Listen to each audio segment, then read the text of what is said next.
entrevue-là vraiment intéressante avec Mathieu Michaud, qui est coordonnateur de la maison Oxygène. Enfin, on va savoir qu'est-ce que c'est cette maison-là. Bonjour Mathieu, ça va bien? Oui, ça va bien. Merci de nous recevoir. Oui, on est content de vous recevoir parce que là, on a entendu parler un peu de ça un peu partout. Sur Facebook, ça nous pop de temps en temps. Donc, j'aimerais savoir qu'est-ce que c'est la maison Oxygène. Donc, la maison Oxygène, c'est une maison d'hébergement pour les pères et leurs enfants. Donc, on offre de l'hébergement aux pères qui vivent une situation comme une séparation, une éviction de loyer ou toute autre situation où il y a besoin d'hébergement. Il peut venir à la maison Oxygène recevoir des services d'hébergement. Mais comment ça se passe? Ils appellent? Ils sont référés par le service de convergence? Ou, Oui, bien, la plupart des pères là, sont référés soit par le CLSC, la Direction de la protection de la jeunesse, et certains viennent d'eux-mêmes, d'autres sont référés par des membres de la famille, un oncle, une tante, une cousine qui se soucie là, du bien-être d'un papa en difficulté. Puis là, ça fait combien de temps que la maison est ouverte à Saint-Anne-des-Monts? C'est ouvert depuis 2021. OK, 2021 quand même. Oui, exactement. C'est là présentement qu'on en entend plus parler. Donc, c'est une maison qui a été achetée par Convergence, qui a été rénovée, puis qui a été prête à recevoir des hommes avec les enfants, bien sûr. Exactement. On a 4 chambres. OK. Voilà. 4 chambres meublées pour recevoir le père et il y a des lits dans les chambres aussi pour les enfants. On a 9 lits au total. Je veux aussi spécifier que c'est important de mentionner que les pères qui n'ont pas besoin d'hébergement peuvent venir chercher des services externes à la maison Oxygène. Donc, ils prennent rendez-vous avec nous en composant le 418-763-5005. Ils prennent rendez-vous avec nous et peuvent avoir des informations au niveau des allocations familiales, des pensions alimentaires, des démarches pour la garde des enfants, toute situation de vie qu'ils veulent améliorer, là, la recherche d'emploi, refaire un CV. On travaille beaucoup avec les organismes communautaires, les organismes du milieu. On a des belles ententes de partenariat. Ce qui amène le père à sa sortie ou pendant son séjour à aller vers les organismes communautaires. Donc, on travaille beaucoup à ce que le père apprenne à demander de l'aide et développe là, son ancrage dans la société. Ah oui, c'est vraiment intéressant parce que là, tu me parles de services qui sont à l'interne, services à l'externe. Donc, à l'externe, c'est-à-dire que les gens ne couchent pas à la maison Oxygène, mais ils peuvent aller chercher tous les services qui leur permettent d'améliorer leur situation. Totalement. Et à la grandeur du Québec, là, dans la clientèle des maisons Oxygène, les services externes représentent 75% des services offerts aux papas. Il y a 25% des papas qui ont besoin d'hébergement, mais il y a 75% de la clientèle qui a des besoins autres au niveau juridique, au niveau recherche d'emploi, au niveau... Quand tu te retrouves tout seul, là, disons que tu vis une séparation ou un deuil, parce que ça peut arriver que ta conjointe décède, tu te retrouves tout seul avec 3, 4 enfants. Aujourd'hui, c'est assez commun, là, les familles commencent à grossir. Vous réagissez comment quand quelqu'un vous appelle ou quand vous dans le fond, nous, on pratique une écoute active, mais vraiment, on a une approche de non-jugement. On accueille les papas, on les juge pas, on ne juge pas la situation dans laquelle ils se retrouvent.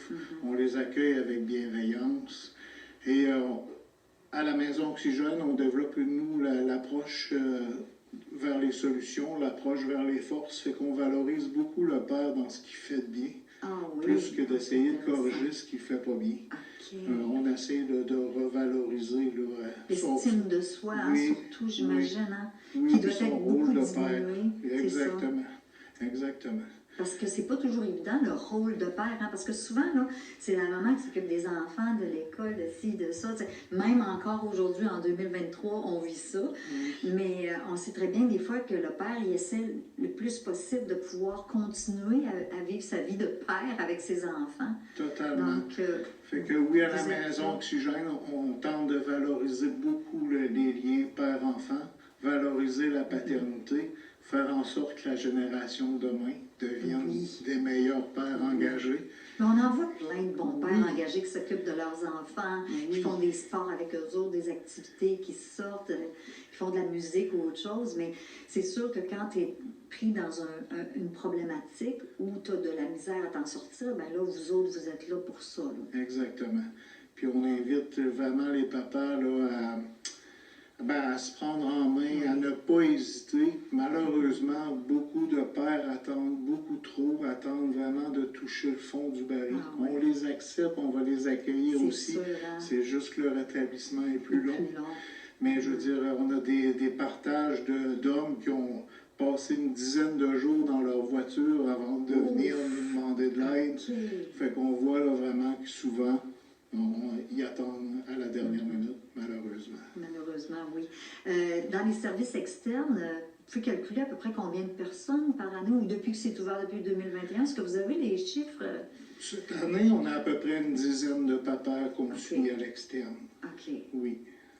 Puis les services qui leur sont offerts, ça ressemble un peu avec ce qui était offert par Convergence aussi?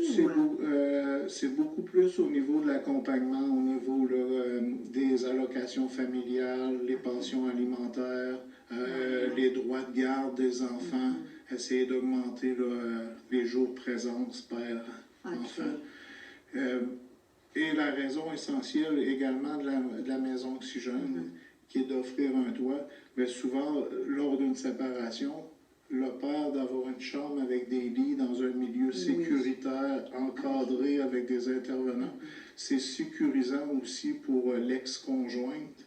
Oui, Au lieu exactement. de confier l'enfant au papa qui dort sur le divan d'un de ses copains ou qui n'a même pas de chambre pour lui-même.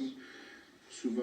C'est pas toujours facile. Hein. C'est ça, quand on essaie de se mettre dans la peau de l'autre, on comprend là, la détresse aussi que ces pères ont. Comme tu disais tout à l'heure, des fois, ils veulent partir à l'extérieur parce que c'est trop difficile de rester ici. Ben, je pense que c'est Marie qui nous disait ça, mais juste pour revenir aux services qui sont à l'externe, tu nous as dit environ une dizaine de pères que vous avez. Donc, mais à l'intérieur de la maison, c'est pas tout le monde qui a des services externes qui va se rendre jusqu'à l'intérieur de la maison Oxygène. Exactement. On a 4 chambres pour 4 papas à l'interne en hébergement. OK. Puis combien de temps ils peuvent rester, là, ces papas-là, en hébergement? Les séjours moyens sont entre 3 et 5 mois. Et depuis la pandémie, malheureusement, les séjours ont tendance à s'étirer plus de 6 mois à 1 an. Puis les pères qui restent là avec les enfants, est-ce que c'est gratuit ou s'ils doivent payer une partie de pension? Il y a une contribution du participant qu'on demande de fournir. Ça démontre également une volonté de s'engager dans une démarche de changement, dans une démarche d'évolution. Puis quand ils restent là, j'imagine qu'ils doivent manger. Est-ce qu'il y a une cuisine commune aussi? Comment ça fonctionne? Je suis très, très curieuse là, Super. de savoir. Chaque papa a son frigo. Chaque papa a une armoire avec une vaisselle de couleur qui lui est attitrée. Ah oui, c'est bon. Donc, ça permet là, que chaque famille ait sa sécurité alimentaire, son frigo à elle, sa vaisselle, etc. Les papas se font à manger eux-mêmes. Okay. C'est pas nous, les intervenants, qui font la cuisine. Vous n'avez pas un cook, là. Non, effectivement. C'est le fun, ça nous permet de mieux comprendre. Les gens qui vont à la maison Oxygène, ils viennent d'un peu partout parce que si c'est la seule en Gaspésie, donc c'est pas toujours les pères qui sont à Saint-Anne-des-Monts, là. Effectivement, on couvre toute la Gaspésie, une partie du Bas-Saint-Laurent. On pourrait prendre des papas de Matane, les Méchins, Grosse-Roche. C'est assez proche. Exactement. C'est sûr que ça favorise que l'enfant soit proche également. Oui. Si le père vient de Gaspé, ses enfants sont à 3 heures, ben on le prendrait tout de même, mais pour les changements de garde, c'est plus compliqué pour la famille. OK, ça veut dire que quand ils sont là, puis que c'est pas leur semaine de garde, par exemple, ben là, les jeunes sont avec la maman, mais lui, le père, il continue d'être à la maison d'Oxygène quand même. Là, il n'est pas sorti parce que ses enfants sont plus là. Non, on le garde également. Ben, c'est ça, puis la difficulté aussi, quand c'est des enfants d'âge scolaire. Oui. Parce que là, il faut qu'ils aillent à l'école. Donc, ils ne peuvent pas se promener de l'école à Gaspé à l'école de Saint-Anne. Là, ça ne serait pas faisable, Vous avez très bien compris. Oui.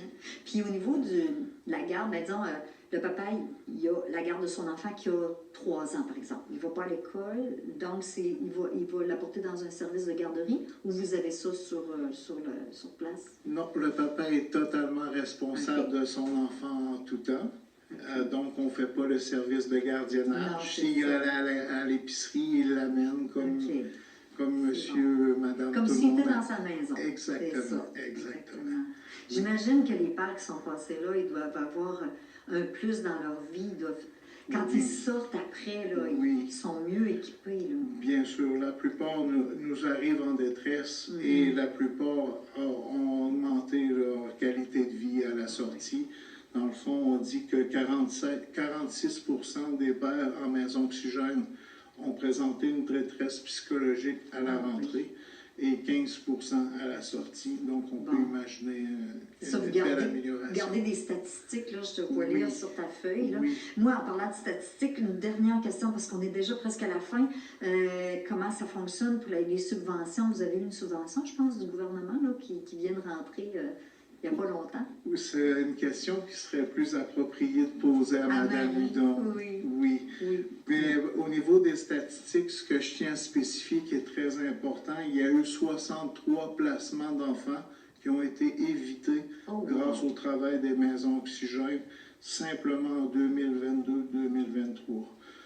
C'est pas rien, ça représente 7 200 000 d'économies à nos contribuables. Oh oui, et c'est vrai parce que là, il y a de l'économie qui se fait parce que, vu qu'on aide les pères, ben, il ne se passe pas 1 million d'affaires autour où on va se retrouver en cours ou autre chose, donc exactement. Il y a beaucoup d'économies à ce niveau-là. Oui. C'est un travail extraordinaire que vous faites, hein? Ben, merci. Est-ce qu'il y a plusieurs intervenants qui travaillent à Saint-Anne? On est 3 présentement à la maison oxygène. Recherche un peu de gens qui pourraient travailler pour vous aussi. Oui, on est en processus d'embauche prochainement, surveiller nos offres d'emploi. On va surveiller ça sur le site Facebook. Effectivement, on a une page Facebook, la Maison Oxygène, qu'on vous invite à suivre, effectivement, parce qu'on organise des beaux événements, des belles sorties avec les papas aussi, des soupers de papas. Fait qu'on vous invite à suivre la page Facebook pour voir nos événements. Très bien. Puis si ça peut aider des gens, des papas, à voir qu'il y a des solutions, puis il faut lever la main rapidement, puis on sait qu'on va avoir de l'aide, alors c'est magnifique. Oui. En passant, notre slogan pour les pères, c'est demander de l'aide, c'est courageux. On veut que les pères reconnaissent que demander de l'aide, ça prend du courage. J'imagine. Merci beaucoup, Mathieu. C'est moi qui vous remercie. À la prochaine. C'est déjà la fin pour cette belle saison des nouvelles.